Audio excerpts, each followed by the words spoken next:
ओम ह्रीं नमो अरहन्ताणम्।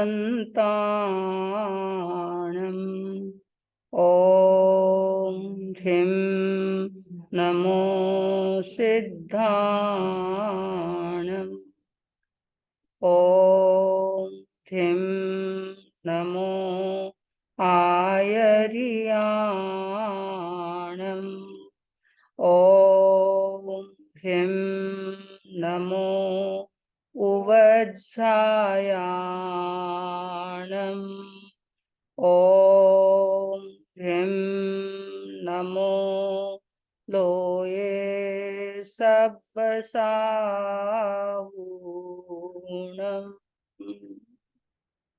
ऐसो पंचणमोक्कारो सब पावपनाशनो मंगलानं च सव्येशिं पढमं हवै मंगलम्। पढमं हवै मंगलम्। आराध्य देव के सुपावन चरणों में सशत वंदना। उपस्थित धर्म प्रेमी भाइयों एवं बहनों, आज पर्युषण पर्व का दूसरा दिन है। पर्युषण पर्व की आराधना तप, जप, स्वाध्याय, ध्यान इन सब के साथ बड़ी जागरूकता और आनंद के साथ कर रहे हैं। आज हम कल के विषय को आगे बढ़ाते हुए चर्चा करेंगे, क्योंकि कल हमने इस बात की चर्चा की थी कि यात्रा कहाँ की करनी है और यात्रा भीतर की करनी है तो कौन सा मार्ग चुनना है। आज हम चर्चा करेंगे मार्ग कौन सा चुने। जैन आगमों में एक आगम का नाम है उत्तराध्ययन सूत्र, और उत्तराध्ययन में बताया गया अधुवे असासयम्मि संसारम्मि दुख पौराये किम नाम हुज्जतम कम्मयम जैनाहम दोग्गयिम न गच्छेज्जा। उत्तराध्ययन में कहा गया कि ये संसार अध्रुव है, अशाश्वत है, क्योंकि व्यक्ति आता है चला जाता है और दुख बहुल है, अनेक प्रकार के दुखों से युक्त है। किम नाम हुज्जतम कम्मयम, ऐसा कौन सा कर्म है जिसको मैं न करूं, क्योंकि व्यक्ति कर्म के अनुसार ही सुगति को प्राप्त करता है और कर्म के अनुसार ही दुर्गति को प्राप्त करता है। कहा गया मैं दुर्गति में न जाऊं। संसार दुखों से भरा हुआ है। उत्तराध्ययन में कहा गया जन्म दुखम जरा दुखम रोगाय मरणानिय अहो दुखो हु संसारो जत्थ की संति जंतवो। संसार में कितने प्रकार के दुख हैं। यदि सारे दुखों को हम 3-4 में बताना चाहें तो उन सब में उनका समावेश कर सकते हैं। ऐसे तो दुख के अनेक प्रकार हो सकते हैं, लेकिन आगम की भाषा में कहा गया जन्म दुखम, जन्म भी बड़ा दुख है और जन्म के समय कितना कष्ट होता है इसका विवेचन हमारे आगमों में उपलब्ध है। जन्म दुखम, क्योंकि जन्म के समय तो व्यक्ति को पता नहीं चलता है कि कितने दुखों का अनुभव करता हुआ व्यक्ति इस संसार में आता है। जन्म दुखम जरा दुखम, बुढ़ापा भी बड़ा दुख है। कई लोग व्यक्ति होते होंगे जो बुढ़ापे को भी आनंद के साथ जीते हैं। आचार्य श्री महाप्रज्ञ जी ने एक पुस्तक लिखी जीवन की पोथी, और उसमें विवेचन किया गया मैत्री बुढ़ापे के साथ। अनेक सारे चैप्टर्स है, उसमें एक यह भी है। और जो व्यक्ति बुढ़ापे के साथ मैत्री करना सीख लेता है बुढ़ापे के साथ जीना सीख लेता है, वह व्यक्ति शायद बुढ़ापे के दुख से उतना पीड़ित ना हो। अन्यथा बुढ़ापे में कितना दुख होता है उसका अनुभव या उसका हम जो संसार में देख रहे हैं उसको जाना जा सकता है। तो दूसरा बताया गया जरा दुखम, जन्म दुखम, जरा दुखम, रोगाय मरणानीय। तीसरा बताया गया रोग का बड़ा दुख है। रोग तो हर युग में होते आए हैं, आज भी बहुत सारे रोग हैं। रोग के स्वरूप कभी कभी बदल जाते हैं, लेकिन कितने प्रकार के रोगों से व्यक्ति दुखी बन जाता है। कम घर ऐसे मिलेंगे कि जहां पर किसी भी प्रकार की कोई दवा न चलती हो। कोई हाई ब्लड प्रेशर से पीड़ित है, तो किसी के शुगर है, किसी के कुछ है। और मैंने तो इतने छोटे छोटे बच्चों को भी देखा यात्रा के दौरान कि किस प्रकार की बीमारियों से पीड़ित हो जाते हैं और उनका पूरा जीवन कितना दूभर बन जाता है, मुश्किल बन जाता है।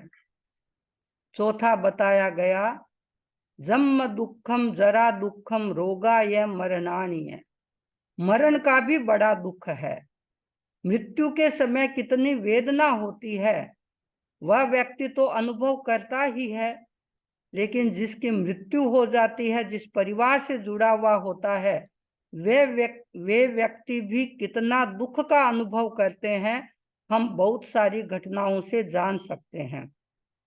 और उसके बाद यह भी लगता है कि जाने वाला व्यक्ति पता नहीं कहाँ गया है।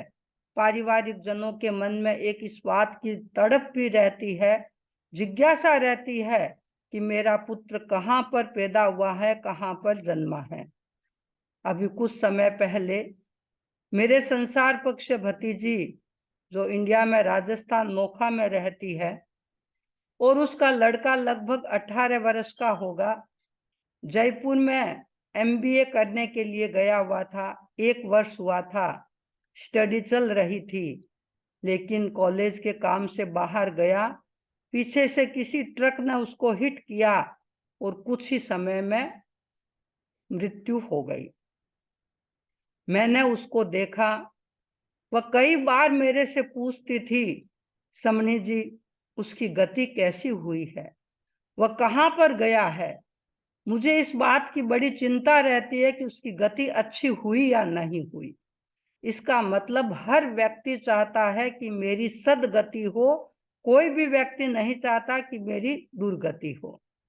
अभी कुछ दिन पहले की बात मैं आपको बताऊं, हम लोग अभी मुंबई में थे आचार्य महाश्रमण जी के सानिध्य में, और हमने देखा आचार्य श्री महाश्रमण जी का संसार पक्ष भतीजा लगभग 36 ईयर का था, और पहले दिन धूमधाम से उस नंदनवन में उसने अपना बर्थडे मनाया। और उसने कहा कि मैंने जिंदगी में पहली बार ऐसा अपना बर्थडे मनाया है। 2 तारीख को उसने बर्थडे मनाया और 3 तारीख को लगभग 2 या 3 बजे के बीच में सूचना मिली कि उसका देहावसान हो गया। और मैंने उस परिवार को देखा। स्वाभाविक है, जिस परिवार में ऐसी घटना घटित होती है कितना दुख हो सकता है। और उसकी माँ ने आकर के कहा कि मैं एक बार अपने बेटे से मिलना चाहती हूँ, वह कहाँ गया है। कारण एक ही था कि वे जानना चाहते थे कि उसकी गति कैसी हुई है। हमारे आगम यही कहते हैं कि कहीं ऐसा ना हो कि मैं दुर्गति में चला जाऊं। मनुष्य का भव मिला है, 4 गतियों में मनुष्य का भव ही एक ऐसा भव है जिसमें व्यक्ति ज्यादा चिंतन कर सकता है, धर्माराधना कर सकता है। यद्यपि कुछ कुछ पशु के भव में भी ऐसे जानवर होते हैं, ऐसे पशु होते हैं जिनके पास सम्यक तो होता है, अपने जाति स्मृति ज्ञान के आधार पर कुछ चिंतन भी कर सकते हैं, और पशु योनि में होते हुए भी अपने जन्म को सफल कर लेते हैं और सुगति में चले जाते हैं।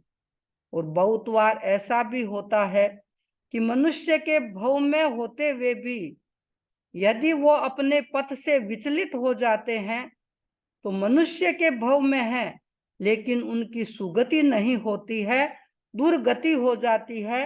क्यों हो जाती है? क्योंकि सम्यक्त्व के पथ से वो अलग हो गए थे। हमारे आगमों में नंदन मणियारे का वर्णन आता है। एक समय में वह श्रावक था, सम्यक दर्शन से संपन्न था, सामायिक पौषध किया करता था। और एक बार पौषध में था, पौषध में उसको बहुत तेज प्यास लगी। जैसा कि मैंने कल बताया था कि पानी का महत्व क्या होता है, पानी को रत्न कहा गया। और यह अनुभूति व्यक्ति को जब होती है कि जब बहुत तेज प्यास लगी हो, और उस समय उसको अनुभव होता है कि पानी का महत्व क्या होता है। नंदन मणियारे को भी बड़ी तेज प्यास लगी और उसने सोचा कि मैं पौषध पूरा होने के बाद कुछ ऐसा इंतजाम करूंगा, बावड़ी का निर्माण करूंगा, ताकि कोई भी लोग प्यासे ना रहे, उनको पानी उपलब्ध हो सके। और कहते हैं कि उसने तालाब, बावड़ी आदि का निर्माण कराया। और काफी समय के बाद उसका साधुओं से संपर्क भी छूट गया था। और कराने के बाद उसमें इतना आसक्त हो गया था, क्योंकि जो भी लोग जाते बड़ी प्रशंसा करते, नंदन मणियारे ने कितना अच्छा काम किया है। और उस प्रशंसा को सुनकर के वो बहुत बार अपने पथ से थोड़ा अलग हट जाता था। और कहते हैं कि जब उसकी मृत्यु हुई, अनेक रोगों के साथ हुई थी, था वह श्रावक, लेकिन कारण क्या बना दुर्गति का? मृत्यु के बाद मेंढक के भव में पैदा हुआ। कारण ये था क्योंकि वो सम्यक्त्व से च्युत हो गया था, सम्यक्त्व को संभाल कर रख नहीं पाया। और उसके लिए जरूरी होती है कि टाइम टाइम पर, समय समय पर आप साधु साधियों के संपर्क में रहे, सम्यक्त्व को सुरक्षित रख सके, समझ सके कि तत्व क्या है। जब तत्व को समझने के बावजूद भी यदि व्यक्ति विपरीत आचरण कर लेता है तो वह अपने सम्यक्त्व को सुरक्षित नहीं रख सकता।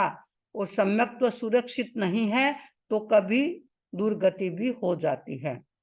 मेंढक के भव में पैदा हुआ, और जब वो वहां पर तालाब और बावड़ी के आसपास रहता, बहुत सारी बहनें पानी भरने के लिए जाती और वे प्रशंसा करती, नंदन मणियार नाम लेती। वह वहां पर जब इस नाम को सुनता, बार बार सुनता। और हमारे जैन आगमों में कहा गया कि जाति स्मृति ज्ञान होता है, व्यक्ति चिंतन करता है, मनन करता है, इहा पोह मार्गना गवेषणा करते करते उसको जाति स्मृति ज्ञान भी हो जाता है। और कहा जाता है कि नंदन मणियार को भी, जो मेंढक के भव में था, सुनते सुनते, बार बार अपने नाम को सुनते सुनते, और उसे ऐसा लगा कि ये नाम तो मुझे बड़ा परिचित लग रहा है, और जाति स्मृति ज्ञान पैदा हो गया। सुना उसने भगवान महावीर का आगमन हो रहा है, भगवान महावीर के दर्शन के लिए प्रस्थान करता है। महावीर के समूह शरण तक पहुंच नहीं पाता है, क्योंकि रास्ते में ही राजा सैनिक भगवान महावीर को वंदन के लिए जा रहे थे। वो छोटा सा मेंढक था, कुचला गया, लेकिन एक किनारे पर गया, वहां जाकर के अपनी आत्मालोचना की तत्व के साथ। और कहते हैं वहां से मर करके वो देवलोक में गया। तो मेरे कहने का मतलब है कि यदि सम्यक दर्शन व्यक्ति का सही है तो वह कभी भी दुर्गति में नहीं जाएगा। सम्यक्त्व वाला जीव निश्चित रूप से वैमानिक देवलोक में जाता है, न भवनपति में जाता है, न व्यंतर में जाता है, न ज्योतिष्क में जाता है। उसकी गति मात्र वैमानिक देव की होती है, क्योंकि उसकी सुगति हो गई है। तो श्लोक में कहा गया, अधुए असासयम्मि संसारम्मि दुख पौराये किम नाम तम होज्जयम जैना हम दुर्गम न गच्छे जा। मैं दुर्गति में न जाऊं। हम चर्चा कर रहे थे कौन सा पथ चुने। तो हमें उस पथ का अनुसरण करना है जिस पथ पर चलता हुआ व्यक्ति अपने जीवन को सही रूप में जी सकता है, जीवन का सदुपयोग कर सकता है। जीवन तो सभी जीते हैं, लेकिन जीने जीने में बड़ा अंतर आ जाता है। तो मनुष्य का भव है, और मनुष्य के भव में जो कुछ उपलब्ध है बाकी के भवों में शायद उपलब्ध न भी हो सके। एक गीत में कहा गया, बिन नर भव शिव नहीं पावे, तीनों ही गति फिर आवे। बिन नर भव शिव नहीं पावे, पंचेंद्रिय भी कहिवावे। बिन नर भव शिव नहीं पावे। कहा गया कि 4 गति है, नरक गति, तिर्यंच गति, मनुष्य गति और देव गति, और चारों में पंचेंद्रिय जीव है। नरक गति वाले भी 5 इंद्रिय वाले हैं, देव गति वाले भी 5 इंद्रिय वाले हैं, मनुष्य भी 5 इंद्रिय वाला है। लेकिन पशु योनि में, तिर्यंच में तो 1 इंद्रिय से लेकर पंचेंद्रिय तक सबका समावेश है, लेकिन बहुत सारे 5 इंद्रिय वाले भी होते हैं। इन 4 गतियों में 5 इंद्रियों वाले होते हुए भी एक मनुष्य का भव ऐसा है जहां से व्यक्ति अपने अंतिम लक्ष्य को प्राप्त कर सकता है। न तो वह देव गति से मुक्त हो सकता, न नरक गति से मुक्त हो सकता, और न ही तिर्यंच की गति से मुक्त हो सकता है। मुक्त होने के लिए एकमात्र गति कौन सी है? मनुष्य है। तीनों गतियों में बताया गया, देव गति है वहां पे व्यक्ति के पास क्या सुविधाएं हैं, नरक गति है वहां पे किस प्रकार के दुख है, तिर्यंच गति है जहां पर शक्ति है।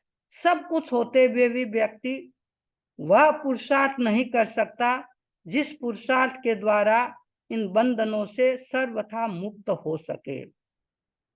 स्वर्गा में सदा विलासी, पल पल है भोग पिपासी रे। कुण करणी याद दिलावे, बिन नर भव शिव नहीं पावे। पंचेंद्रिय भी कहिवावे,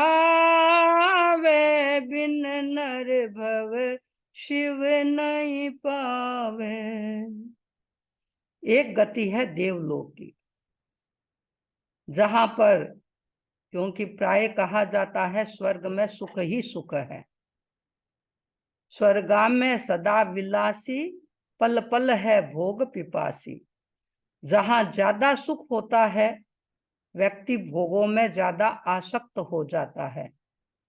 देवलोक में तो स्वर्गीय सुख कहे ही जाते हैं, लेकिन कभी कभी हम इस मनुष्य भव में भी देखते हैं जिनके पास बहुत ज्यादा पैसा होता है, सारी सुख सुविधाएं होती है, बहुत बार उन लोगों को ऐसा लगता होगा कि जीवन में धर्म की क्या आवश्यकता है, मेरे पास तो सब कुछ है। लेकिन जब कभी जीवन में कोई ऐसी घटना घटित होती है तब पता चलता है कि जिस धन वैभव का मन में एक तरह से अहंकार कहें या उत्कर्ष की भावना कहें, वह धन वह वैभव व्यक्ति के जीवन में बहुत ज्यादा उस परिस्थिति में काम नहीं आता। एक बार हम लोग यूरोप की यात्रा पे थे, बेल्जियम में गए, और मैंने उस एक भाई को देखा। जब हम पहले वर्ष गए थे उससे मिले, बातचीत की, उनके बातचीत का तरीका कुछ अलग ही था, क्योंकि मुझे ऐसा लगा पैसा तो था ही लेकिन साथ में पैसा बोल भी रहा था। दूसरे वर्ष भी हम वापस वहां गए और उनके घर गए, लेकिन मैंने उनकी स्थिति पूरी बदली हुई देखी। मैं नाम किसी का नहीं लूंगी। मैंने उस भाई से पूछा जीवन में इतना बदलाव कैसे आ गया 1 साल में। पिछले वर्ष भी मैंने आपको देखा और इस वर्ष भी, लेकिन मैंने उनकी स्थिति को देखा, उनकी स्थिति को सुना और उन्होंने कहा, समनी जी, एक ही मेरा बेटा था, अमेरिका पढ़ने के लिए गया था और वह भी शायद 18 वर्ष के आसपास रहा होगा और कॉलेज में उसकी मृत्यु हो गई। बेटे की मृत्यु ने बाप के दृष्टिकोण को बदल दिया।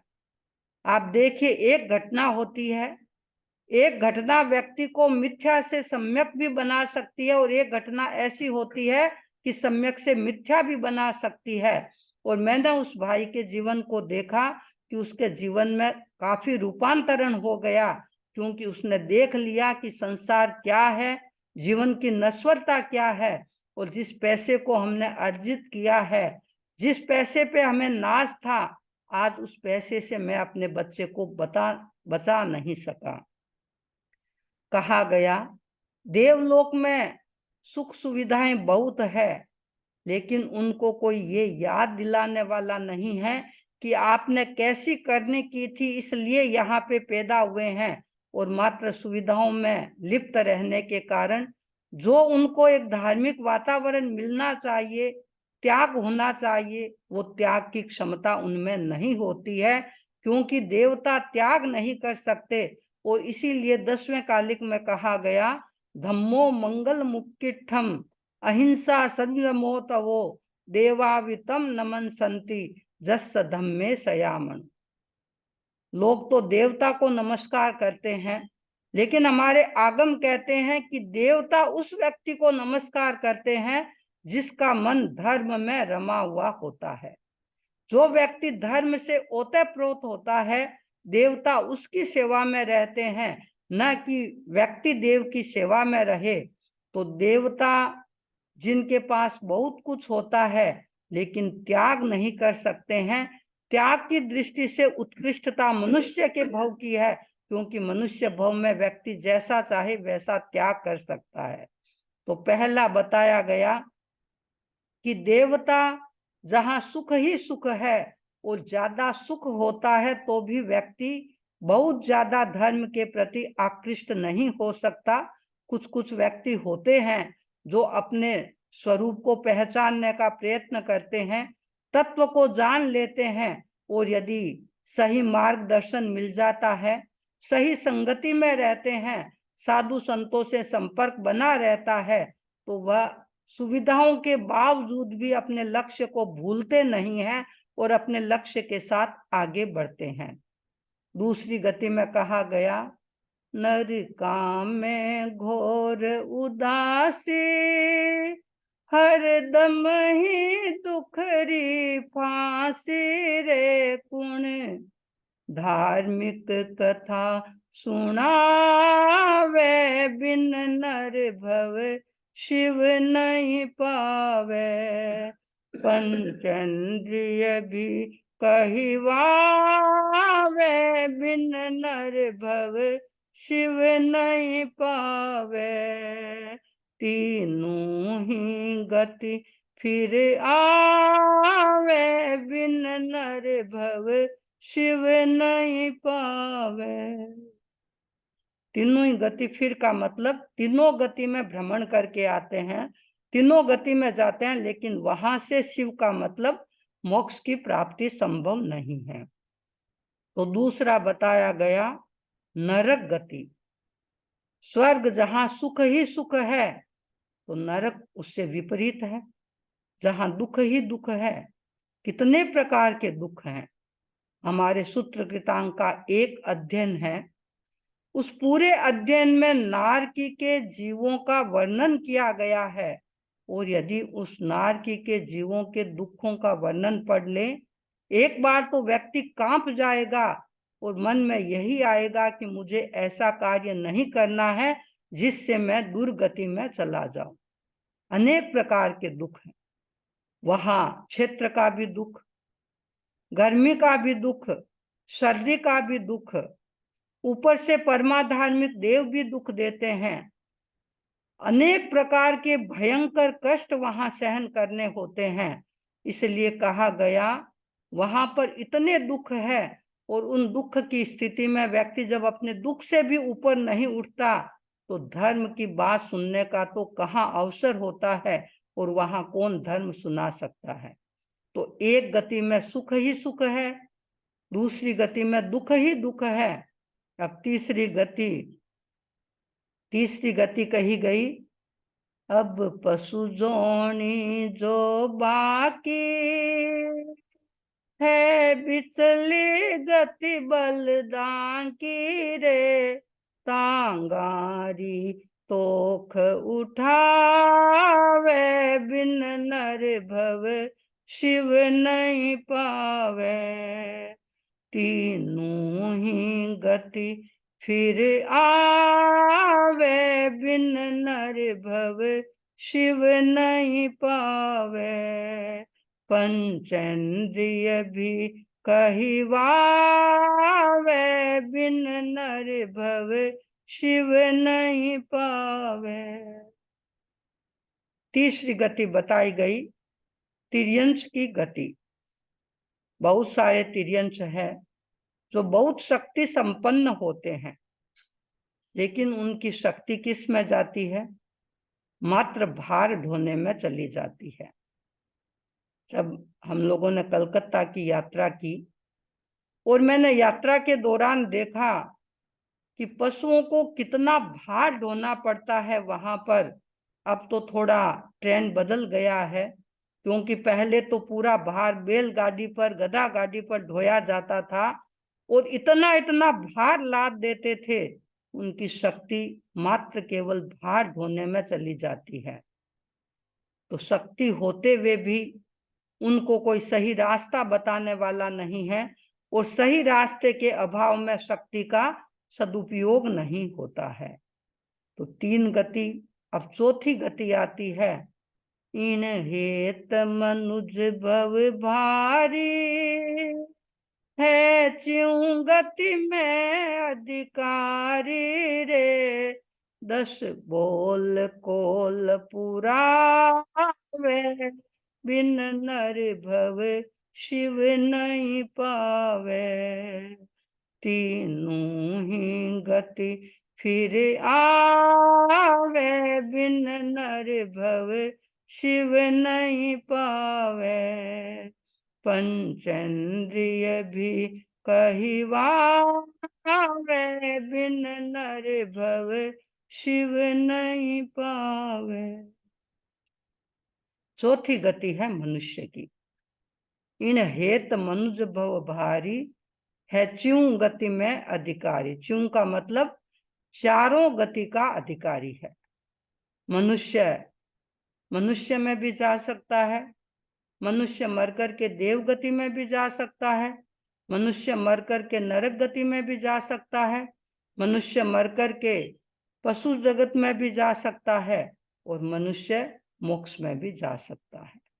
जहां से सब प्रकार की ट्रेन अवेलेबल है, क्योंकि ऐसा स्थान है जहां से व्यक्ति जहां चाहे जैसा पुरुषार्थ हो उस पुरुषार्थ के आधार पर वहां पहुंच सकता है। तो मनुष्य का भव कहा गया जहां पर 4-10 बातें ऐसी होती है जो मात्र मनुष्य के भव में मिल सकती है। अन्य भवों में वे बातें मिलना दुर्लभ है, लेकिन मनुष्य का भव है वहां पर वे 10 बातें मिल सकती है। मैं उनका विवेचन अभी नहीं करूंगी, लेकिन मैं इतना कहूंगी कि मनुष्य का भव है जहां पर व्यक्ति अपने लक्ष्य को पहचान सकता है, लक्ष्य को बना सकता है और मार्ग निश्चित कर सकता है कि मुझे किस मार्ग पर चलना है। तो मनुष्य का भव है। अब मनुष्य का भव है तो वह चाहे तो सदगति का भी निर्माण कर सकता है और चाहे तो दुर्गति में भी जा सकता है। दुर्गति का निर्माण करने वाला भी स्वयं है और सदगति का भी स्वयं है। तो ऐसा मार्ग चुने जिस मार्ग पर चलते हुए व्यक्ति सदगति को प्राप्त कर सके। और जैन दर्शन में कहा गया, जहां धर्म की अनेक अवस्थाएं हैं, एक सुलभ बोधि है। सबसे पहली अवस्था सुलभ बोधि की होती है, जहां व्यक्ति कोई त्याग नहीं करता, धर्म को समझता नहीं है, लेकिन धर्म के प्रति एक आकर्षण होता है, उसके लिए बोधि सुलभ होती है। और सुलभ बोधि के बाद आती है सम्यक दृष्टि, जिसकी चर्चा हम कर रहे हैं। और ये सम्यक दृष्टि ऐसा है जो हमारा प्रवेश द्वार है। कहीं आप भीतर आना चाहते हैं, प्रवेश करना चाहते हैं, यदि धर्म के क्षेत्र में प्रवेश करना हो तो प्रवेश द्वार हमारा सम्यक दर्शन है। और सत्य को व्यक्ति तभी जान सकता है जब वो सम्यक दर्शन को प्राप्त करता है, क्योंकि सत्य के स्पर्श के बिना, सत्य का स्पर्श बिना सम्यक दर्शन के हो नहीं सकता। और जब तक मोह के परमाणु सघन होते हैं, क्योंकि अनंतानुबंधी है, इसका मतलब मोह के परमाणु हमारे बहुत सघन हैं, गहरे हैं। और मोह के परमाणु जितने गहरे होंगे, व्यक्ति उतना ही अपने लक्ष्य से दूर होगा। तो मैं कल चर्चा कर रही थी कि अनंतानुबंधी क्रोध, अनंतानुबंधी मान, अनंतानुबंधी माया और अनंतानुबंधी लोभ, ये 4 हो गए। 3 और है, मिथ्यात्व मोहनीय, मिश्र मोहनीय और सम्यक्त्व मोहनीय। इन 7 का संबंध हमारे सम्यक्त्व के साथ होता है। तो पहले हम इस बात पे ध्यान दें, क्योंकि जब तक मोह के परमाणु सघन होंगे, अनंतानुबंधी साथ में जुड़ा हुआ होगा। क्योंकि अनंतानुबंधी का अर्थ भी क्या होता है? अनंत अनुबंधी। ऐसा अनंत जो वापस अनंत, ऐसा क्रोध जो अनंत का अनुबंध करा देगा। ये पर्युषण का पर्व हमें इसी बात की प्रेरणा देता है कि हम पर्युषण पर्व के दौरान बहुत कुछ करते हुए भी अपने मन के दर्पण को हल्का करें, मन के दर्पण को साफ करें। क्योंकि दर्पण में यदि कुछ मिट्टी आ जाती है, कुछ भी होता है, तो व्यक्ति अपने चेहरे को साफ देख नहीं सकता। क्यों नहीं देख सकता? क्योंकि दर्पण तो वही है, लेकिन दर्पण पर कुछ ऐसा आ गया है जिसके कारण व्यक्ति का चेहरा साफ दिखाई नहीं देता है और बहुत बार व्यक्ति भ्रमित हो जाता है। एक गांव का व्यक्ति था, शहर में गया और उसने सोचा मैं वापस अपने गांव लौटूंगा। शहर के मार्केट में गया, बहुत सारी चीजें देखी, लेकिन उसने एक चीज ऐसी देखी, उसने देखा और सोचा कि मेरे पास, मेरे गांव में किसी भी व्यक्ति के पास ऐसा ये चीज नहीं है, इसलिए मैं इसको लेकर के जाऊं।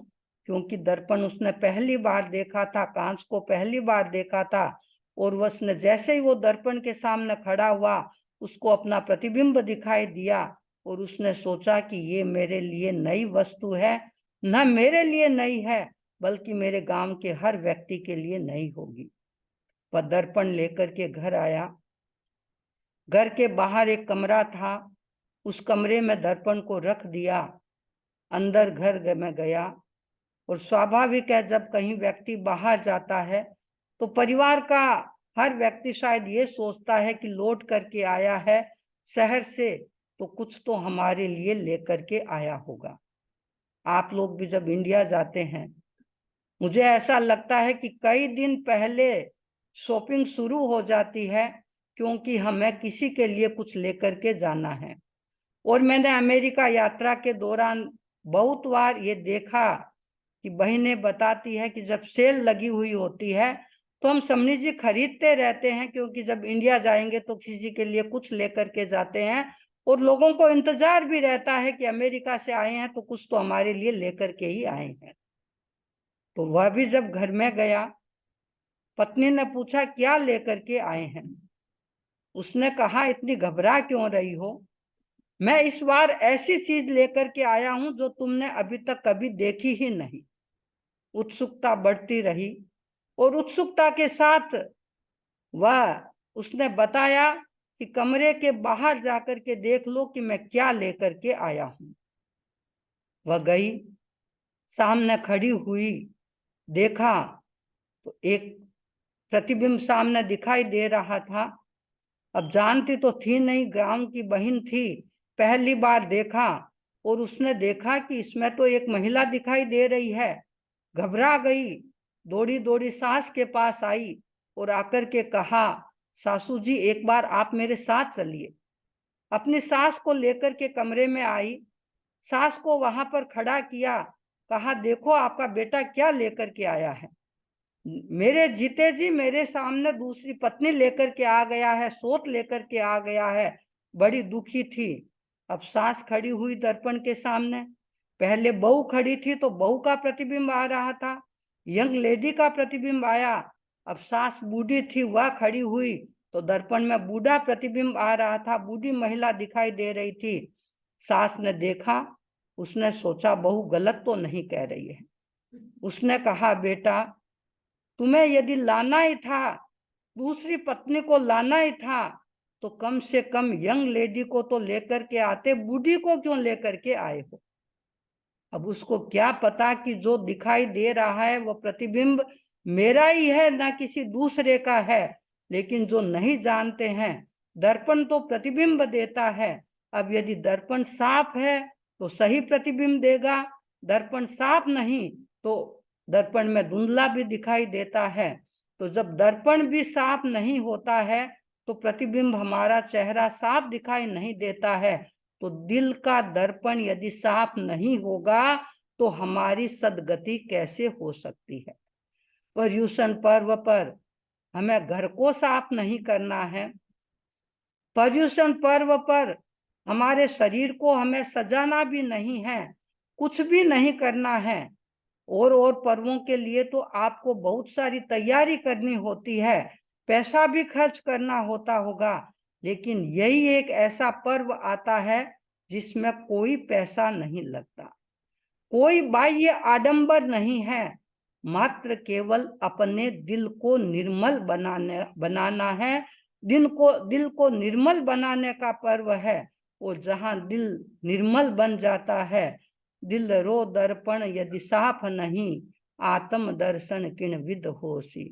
दिल रो दर्पण यदि साफ नहीं, आत्म दर्शन किन विद होसी।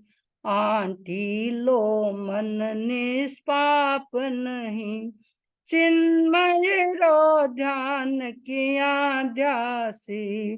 दिल रो दर्पण यदि साफ नहीं, यदि दिल का दर्पण साफ नहीं है तो हम ध्यान नहीं कर सकते।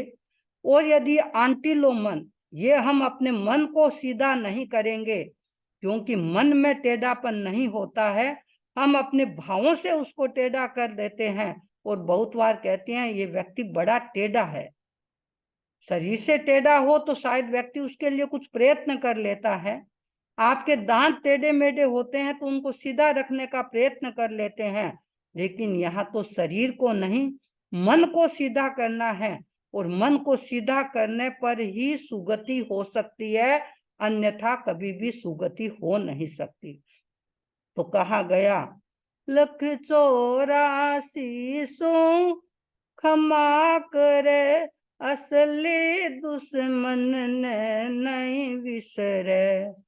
मुख सूही कोरो पाठ गुण्या, नहीं टूटे कर मारी फांसी। दिल रो दर्पण यदि साफ नहीं। तो हमें दिल के दर्पण को साफ करना है। और ये पहले संवत्सरी के पहले दिन होते हैं, वे इसीलिए हैं कि जहां जहां हमें लगे कि कहीं कलुषता आई हुई है, कलमशता आई हुई है, उस कलमशता को दूर करें। और दूर करेंगे तभी जब हमारी दृष्टि सही होगी, क्योंकि जब तक दृष्टिकोण सही नहीं होगा, दृष्टि सही नहीं होगी, कलमशता दूर हो नहीं सकती। इसलिए हमें वैसा पथ चुनना है, क्योंकि हमने चर्चा की कौन सा मार्ग चुने, हमें सम्यक दर्शन का मार्ग चुनना है।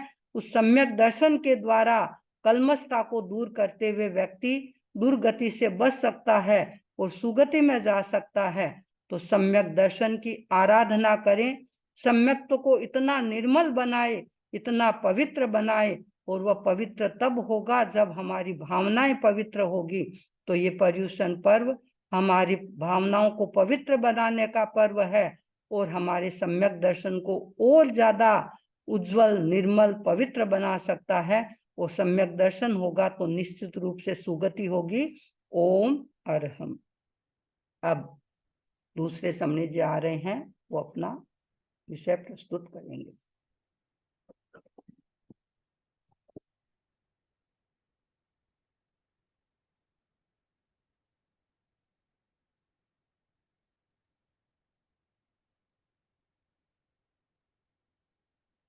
वितराग प्रभु भगवान महावीर के चरण में वंदन। परम आराध्य गुरुदेव के चरण में वंदना। आदरणीय समनी जी, उपस्थित धर्म प्रेमी भाइयों और बहनों,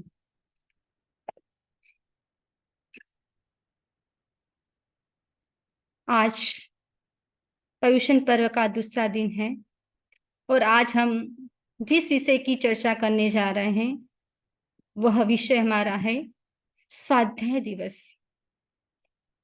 स्वाध्याय दिवस में जैसे बड़े समनी जी ने कहा कि सम्यक दर्शन होना चाहिए, साथ साथ में सम्यक ज्ञान भी होना चाहिए और सम्यक चारित्र भी होना चाहिए, तभी व्यक्ति को किसकी प्राप्ति होती है? केवल ज्ञान की प्राप्ति होती है और मोक्ष को प्राप्त कर लेता है। जब स्वाध्याय की बात आती है तब भगवान महावीर स्वामी से गौतम स्वामी ने प्रश्न किया, स्वाध्यायन भन्ते जीवे किम जनै? स्वाध्याय से जीव क्या प्राप्त करता है?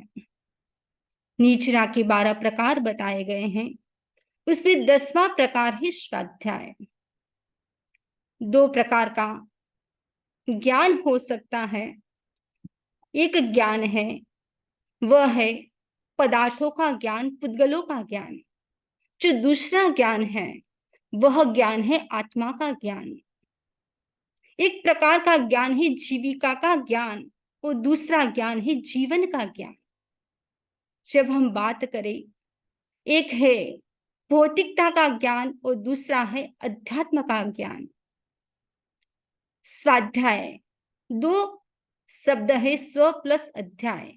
स्व मीन्स अपना, अध्याय मीन्स अध्ययन करना। जो पुस्तक अपने कल्याण के लिए उपयोगी हो उस पुस्तक का स्वाध्याय करना चाहिए। हम आज देखें, वर्तमान समय में एजुकेशन का युग है। हर व्यक्ति ज्ञान प्राप्त करना चाहता है, इसलिए अज्ञानता से दूर रहना चाहता है।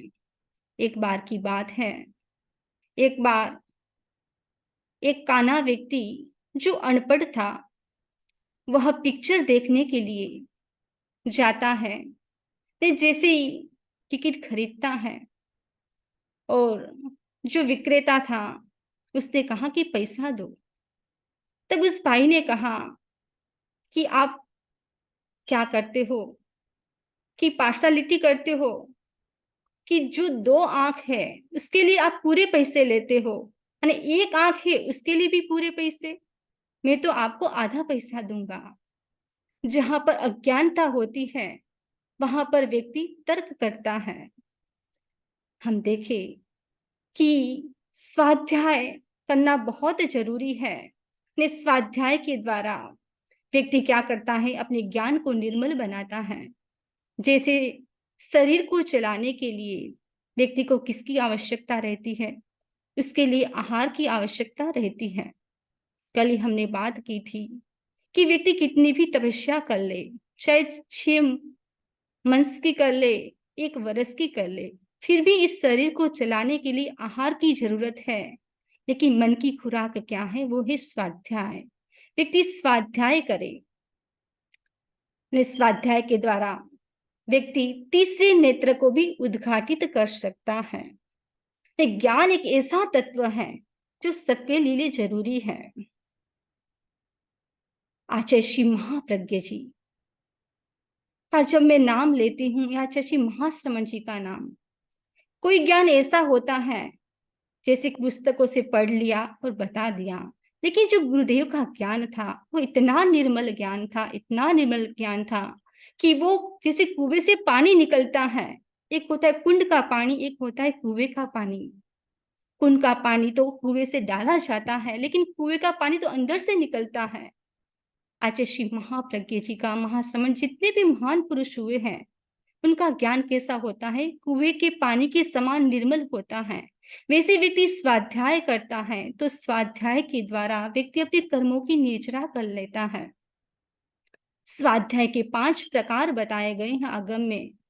उसमें पहला प्रकार है वाचना, दूसरा है पृच्छना, तीसरा है परिवर्तना, चौथा है अनुप्रेक्षा और 5वां है धर्म कथा। पहले एक समय था, व्यक्ति सोचता था कि क्या पढ़े।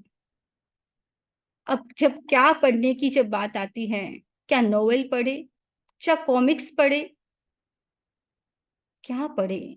व्यक्ति को सत्य साहित्य पढ़ना चाहिए, धार्मिक साहित्य पढ़े, मोटिवेशनल साहित्य पढ़े, ताकि उसका ज्ञान बढ़े। अब पहले तो ऐसा समय था व्यक्ति सोचता कि क्या पढ़े। अब वर्तमान में ऐसा हो गया कि व्यक्ति सोचता है क्या क्या पढ़े, इतनी बुक्स उपलब्ध है। चाहे आप बौद्ध ग्रंथों को पढ़े, हिंदू ग्रंथ पढ़े, जैन ग्रंथ पढ़े, ये पढ़ते पढ़ते व्यक्ति अपने ज्ञान को निर्मल बना सकता है। स्वाध्याय का जो पहला प्रकार है वो है वाचना। वाचने का मतलब है, वाचना यानी पढ़ना, पढ़ाना। एक तो है पढ़ना, दूसरा है पढ़ाना। जब पढ़ने की बात आती है तो आगम में एक एग्जाम्पल आता है भद्रबाहु स्वामी का। उस समय में दुष्काल पड़ता है, 12 वर्ष का दुष्काल। भद्रबाहु ऐसे थे आचार्य जिनके पास 14 पूर्व का ज्ञान था। 14 पूर्व का ज्ञान और किसी के पास नहीं था। संघ ने सोचा कि अब ये जो ज्ञान है दूसरों को भी प्राप्त होना चाहिए। तो संघ ने क्या किया?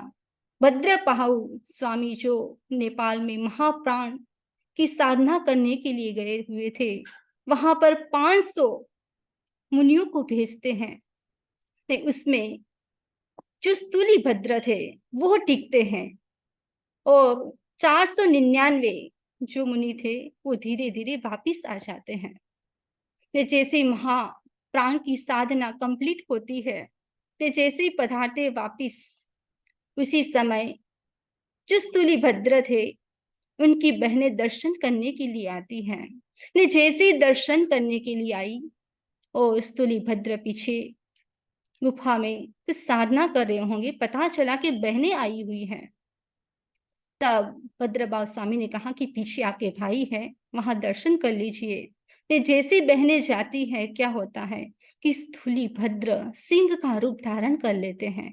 बहनें डर जाती है, वापिस आती है भद्रबाहु स्वामी के पास और कहा कि वहां तो कोई नहीं है, वहां तो शेर है। तब भद्रबाहु स्वामी को पता चल गया कि जो मैंने उनको ज्ञान दिया है उसका सदुपयोग नहीं हो रहा है।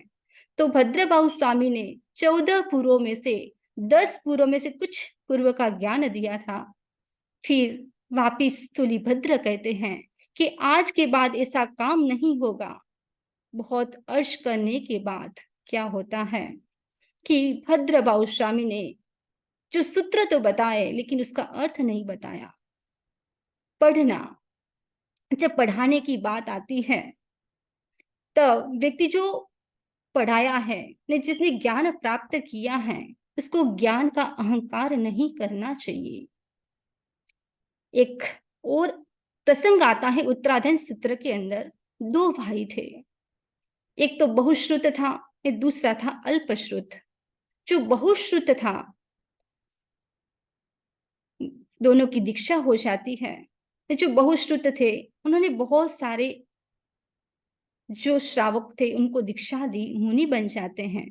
ने फिर दीक्षा के बाद सबको वाचना देते हैं, स्वाध्याय करवाते हैं।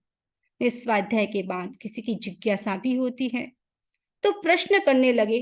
जब भी जिज्ञासा होती प्रश्न करते। ने प्रश्न करने के बाद चाहे रात के 10 बजे हो, 9 बजे हो, तो बहुश्रुत मुनि थे, उसने सोचा कि मैं तो अच्छे से नींद ले नहीं पाता हूँ, लेकिन जो मेरा भाई है अल्पश्रुत है, कैसी अच्छी नींद ले रहा है। उसी समय कर्म का बंध हो जाता है। आयुष्य पूर्ण होने के बाद देवलोक में उत्पन्न होते हैं। वहां से आयुष्य पूर्ण कर मनुष्य जन्म में आते हैं, फिर दीक्षा लेते हैं। दीक्षा लेने के बाद उत्तरायण सूत्र के जो अध्ययन है 36 अध्ययन, उसमें से 3 अध्ययन तो याद हो जाते हैं, लेकिन चौथा जो अध्ययन है असंस्कृत, उसका जैसा पहला श्लोक है उसको पढ़ना शुरू करते हैं, लेकिन याद नहीं हो रहा है, क्योंकि ज्ञानावणी कर्म का बंद हो गया था। तब आचार्य ने कहा कि आप क्या कीजिए, तप कीजिए, आमिल तप कीजिए। 12 वर्ष तक आमिल तप की आराधना करते हैं, और उसके बाद क्या होता है कि जो चौथा अध्ययन उनको याद हो जाता है। यानी कहने का मतलब है कि जो ज्ञान है उस ज्ञान को बांटना चाहिए, अपने पास नहीं रखना चाहिए। स्वाध्याय के 5 प्रकार में दूसरा प्रकार है प्रश्न। हर व्यक्ति की जिज्ञासा होती है, चाहे गुरु सन्निधि में हो, प्रवचन सुना और कुछ समझ में नहीं आया तो क्या करते हैं, प्रश्न करते हैं। शिष्य गुरु से प्रश्न करते हैं, और कभी गुरु भी शिष्य से प्रश्न कर लेते हैं। जयंती श्राविका ने भगवान महावीर स्वामी से बहुत सारे प्रश्न किए। उसमें से एक प्रश्न था कि जीव का सोना अच्छा या जीव का जागना अच्छा।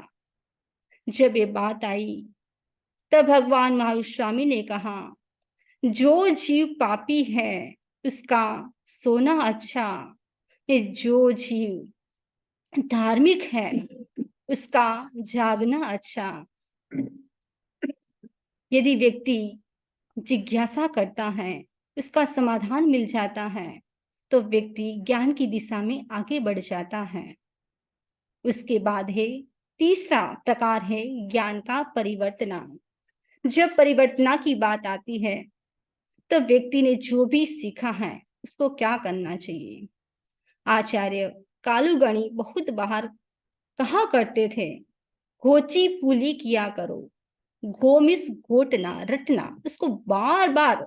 यदि आपको लोगस सीखना है तो आपको एक बार पढ़ने से याद नहीं हो जाएगा, उसको आपको क्या करना पड़ेगा, उसको घोटना पड़ेगा, रटना पड़ेगा। ची यानी चिताना, उसको रिपीट करना। पू यानी पूछना, ली यानी लिखना। एक श्लोक आता है, पान सड़े घोड़ो अड़े विद्या विसर जाए, रोटी जले अंगार पर कहो चेला किण न्याय। इससे आप क्या समझे, इस कि आप जवाब क्या दे सकते हो। पान सड़े घोड़ो अड़े विद्या विसर जाए, रोटी जले अंगार पर कहो चेला किण न्याय। इसका एक जवाब हो सकता है, वो है फेरा नहीं।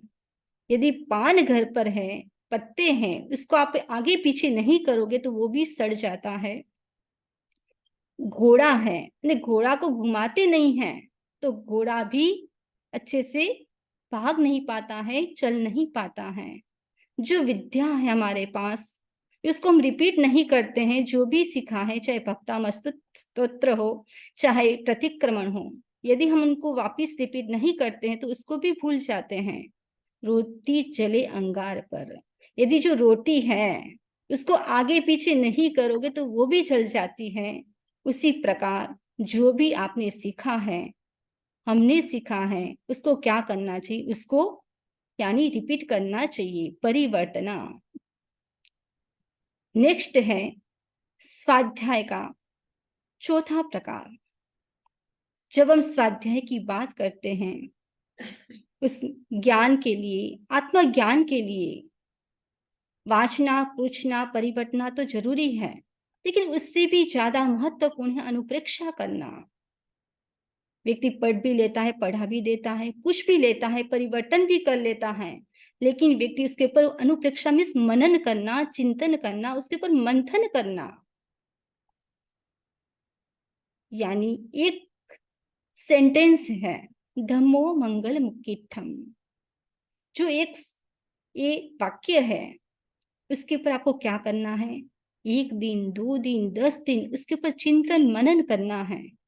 1 कलाक कीजिए, 2 कलाक, 10 कलाक, एक ही बस सेंटेंस पर आप चिंतन करना है। हम देखें कि जो ये धम्मो मंगल मुक्तित्थम है, ये धर्म उत्कृष्ट मंगल है तो क्यों है? इसका कारण क्या है? इसके ऊपर मनन करना है। जब मंगल की बात आती है, बहुत सारे मंगल हो सकते हैं। चावल मंगल है, कलश मंगल है, दूध मंगल है, तोरण मंगल है, रोली मोली बहुत सारे मंगल हो सकते हैं। जब आप के फैमिली में से किसी का बर्थडे आता है, तब आप क्या करते हो? केक को मंगल मानते हुए केक को काटते हो। वो तो गौण मंगल है, लेकिन मुख्य मंगल कौन सा है? जब बर्थडे आए उस दिन नवकार मंत्र का जप होना चाहिए, लोगस का ध्यान होना चाहिए, गौण के साथ मुख्य जुड़ जाता है तो मंगल ही मंगल हो जाता है। जी 8 अक्षर का ये जो वाक्य है, यदि व्यक्ति चिंतन करता है तो इसके बहुत सारे अर्थ निकल जाते हैं। 1000 भी निकल सकते हैं, लाख भी निकल सकते हैं, करोड़ भी निकल सकते हैं। अनुप्रेक्षा का अर्थ है जो भी पड़ा है उसके ऊपर क्या करना है? मनन करना है, चिंतन करना है, मंथन करना है। तब हमारा जो ज्ञान है वो ज्ञान ठोस हो जाएगा। नेक्स्ट है धर्म कथा। धर्म कथा करना, जो भी ज्ञान है उसको अच्छे से एक्सप्लेन करना। एक बार की बात है, एक बार एक वृद्ध महिला सेंटर में या भवन में पहुंचती है। संत महाराज प्रवचन दे रहे थे। वे प्रवचन के दौरान संत महाराज जो एक शब्द है बहुत रिपीट कर रहे थे, गोय माँ गोय माँ। जैसे ही महिला प्रवचन सुनकर वापिस अपने घर पर लौटती है और अपने पुत्र को कहती है कि आज संत महाराज के पेट में दर्द था, वो होय माँ बोल रहे थे। ने वापिस क्या होता है, उसका पुत्र डॉक्टर को लेकर जाता है और संत महाराज को कहा क्या बात है, आपके पेट में दर्द हो रहा है, इसलिए मैं डॉक्टर को लेकर आया हूँ। आप प्रवचन में होय माँ बोल रहे थे, ऐसा मेरी मम्मी ने कहा है। तब संत महाराज ने कहा, अरे मैं होय माँ नहीं गोय माँ गौतम स्वामी को संबोधित करते हुए कह रहा था गोय माँ। यानी जो स्वाध्याय जब भी सुने तो यानी केयरफुली सुने कि इनका जो सुना हुआ है वो प्रॉपर होना चाहिए। यदि समझ में नहीं आया हो तो वापिस पूछिए। धर्म कथा से व्यक्ति कर्मों की निजरा कर लेता है। एक प्रसंग आता है उज्जैन का प्रसंग। वहां के जो राजा थे, वहां पर सिद्धसेन आचार्य विराजमान थे शिव मंदिर में। नहीं, वहां राजा जाते हैं। ये राजा ने कहा कि आप चमत्कार दिखाइए। अब सिद्धसेन आचार्य ने कहा कि ये उचित नहीं है, लेकिन राजा ने प्रेशर दिया बार बार। तब जो सिद्धसेन आचार्य थे वो क्या करते हैं, कल्याण मंदिर स्तोत्र की रचना शुरू कर देते हैं। ऐसे करते करते 11 श्लोक बना लिए। शिवलिंग से पार्श्वनाथ भगवान की मूर्ति निकलती है। वर्तमान में भी वो मंदिर वहां पर है, उज्जैन में अवंतिका पार्श्वनाथ नाम से प्रसिद्ध है। यानी स्वाध्याय से व्यक्ति कितने सारे चमत्कार हो सकते हैं। स्वाध्याय के द्वारा व्यक्ति अनंत कर्मों की निजरा करता है। समय का खर्च कहाँ करे? ऐसे नहीं कि जो कोई भी विद्वान है तो वो अपना समय ऐसे व्यर्थ नहीं करता है, वो समय का सदुपयोग करता है। और समय का सदुपयोग करते ही वो क्या करता है कि वो अपने ज्ञान को, अपने समय को बचा लेता है। ज्ञान का आकाश समाधान का पाए प्रकाश। ज्ञान का आकाश, ज्ञान तो विशाल है। यदि व्यक्ति स्वाध्याय करता है तो कहा गया है कि जैसे रुई का एक ढेर है और माचिस की एक चिंगारी उसके ऊपर लग जाती है तो वो भस्मीभूत हो जाता है। जैसे आकाश में सूर्य है, यानी सूर्य की किरणें नीचे आती है तो पूरा लोक प्रकाशित हो जाता है। वैसे ही व्यक्ति स्वाध्याय करता है तो स्वाध्याय के द्वारा व्यक्ति अनंत कर्मों की निष्ठा कर लेता है और वो केवल ज्ञान को भी प्राप्त कर सकता है।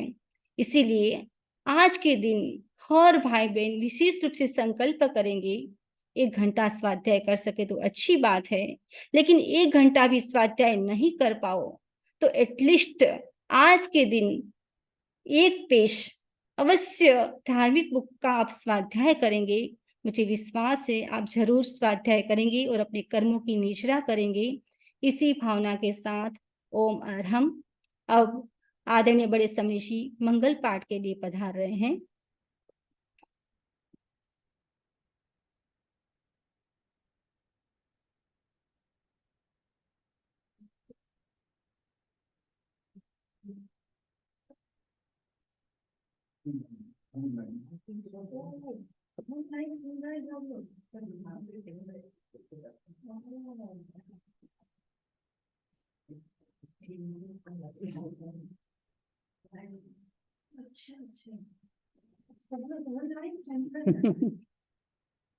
मंगल पाठ करें। तत्तारि मंगलम अर्हंता मंगलम सिद्धा मंगलम साहु मंगलम केवली पन्नतो धम्मो मंगलम। चत्तारि लोगुत्तमा अर्हंता लोगुत्तमा सिद्धा लोगुत्तमा साहु लोगुत्तमा केवली पन्नतो धम्मो लोगुत्तमो। चत्तारि शरणं पवज्जामि अर्हन्ते शरणं पवज्जामि सिद्धे शरणं पवज्जामि साहु शरणं पवज्जामि केवली पन्नतम धम्मम शरणं पवज्जामि।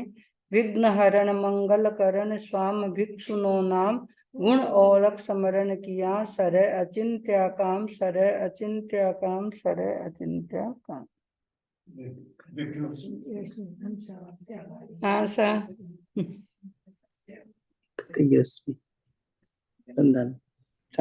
वंदामि महाराज। अरहम वंदामि नमः वंदामि श्रवणी जी। वंदामि श्रवणी जी।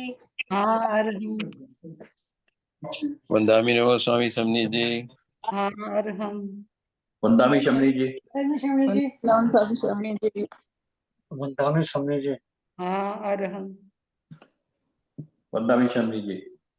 अरहम वंदामि नमः स्वामी समनी जी। हाँ अरहम